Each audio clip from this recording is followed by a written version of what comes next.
Oi pessoal, eu sou o Alessandro e hoje eu vou comentar esse quadrinho aqui, Batman Flash, O Preço da Justiça. Esse é um quadrinho que passou bem despercebido, é o segundo crossover entre as revistas do Flash e do Batman que ocorre desde o início do Renascimento.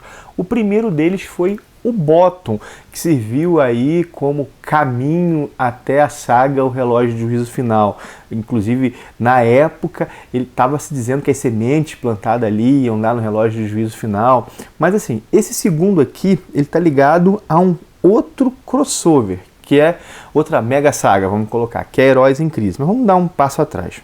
Olha só, né? O Bottom também foi lançado em encadernado, tal como esse. Ou seja, a Panini, ela não lançou esse crossover dentro da mensal do Batman, por exemplo. Aqui nós vamos ter 2 números da mensal norte-americana do Batman que saem nesse encadernado. O Preço da Justiça é uma história que foi publicada originalmente nos números 64 e 65 das mensais norte-americanas, do Batman e do Flash. O roteiro é do Joshua Williamson, que é o atual roteirista do Flash, desde lá do início do Renascimento, e os desenhos são do Guilherme Marsh e do Rafa Sandoval. Como eu falei, essa história está relacionada a Heróis em Crise, é um tie-in dessa saga. Eu, assim, recomendo inclusive que ela seja lida antes do número 5 de Heróis em Crise. Talvez melhor ainda que seja lida antes do número 4 da minissérie. Essa história aqui, ela lida com a morte do Wally West. O Wally West, o discípulo aí do Barry Allen, que chegou a ter o manto do Flash, ele foi encontrado morto no primeiro número de Heróis em Crise. Ele estava no Santuário, que é aquele local lá criado pelo Superman, pelo Batman, pela Mulher Maravilha, onde os super-heróis poderiam tratar os traumas sofridos em batalha. E aqui nessa história, o que nós vemos é o luto pelo Wally, e que o Barry Allen sofre, né? E a sensação de culpa experimentada pelo Batman. Nesse ponto aqui da história, o assassino ainda não foi descoberto, não se sabe quem matou os personagens que estavam lá no santuário. Isso gera tensão. Tanto o Batman quanto o Flash são 2 grandes detetives, e essa similaridade entre eles é abordada aqui.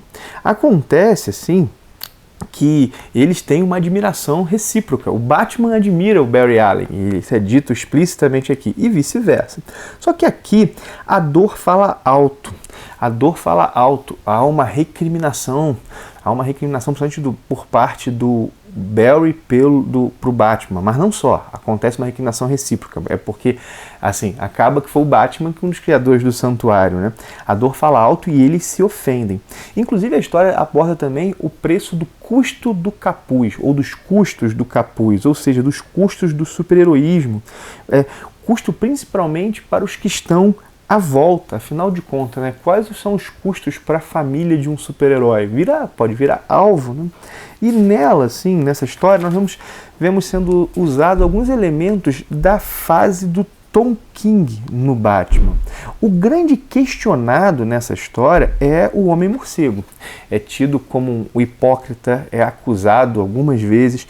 Inclusive, o Flash chega a dizer, assim, frente a frente para ele, eu não sou você. Assim, a história termina desse jeito, né? Assim, é uma grande história? Não, não é. Não é uma grande história. Ainda assim, é a melhor coisa relacionada a Heróis em Crise que eu li. Isso aqui é melhor do que todos os 3 primeiros números de Heróis em Crise juntos. No final, como eu falei já no veredito final sobre a saga, Heróis em Crise dá uma melhorada. Mas isso aqui é melhor do que todo o começo de Heróis em Crise. Por quê, né? Porque muito do que Heróis em Crise podia ter feito, foi feito aqui. Muito não, um pouco do que Heróis em Crise podia ter feito, foi feito aqui. Por exemplo, né, os sentimentos dos personagens são melhor trabalhados. Cara, foi um trauma terrível aquelas mortes número 1 de Heróis em Crise.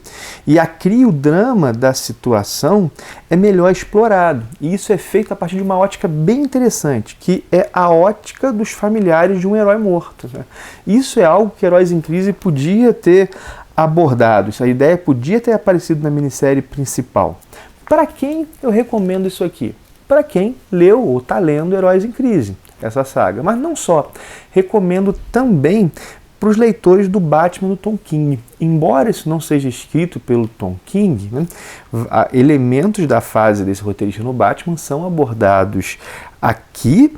E além disso, né, se quem quiser ler todas as edições ligadas ao run, aí, a fase do Tom King, duas dessas edições não vão sair na mensal do Batman aqui no Brasil, elas estão nesse encadernado. Bom, é isso, né? É um encadernado que surgiu despercebido, passou um pouco despercebido, mas realmente não era assim, caraca, que encadernado. Mas para os leitores de Heróis em Crise, eu acho que é um complemento interessante à saga. Bom, parando então por aqui, lembra do link da Amazon que eu deixo na descrição de todos os meus vídeos.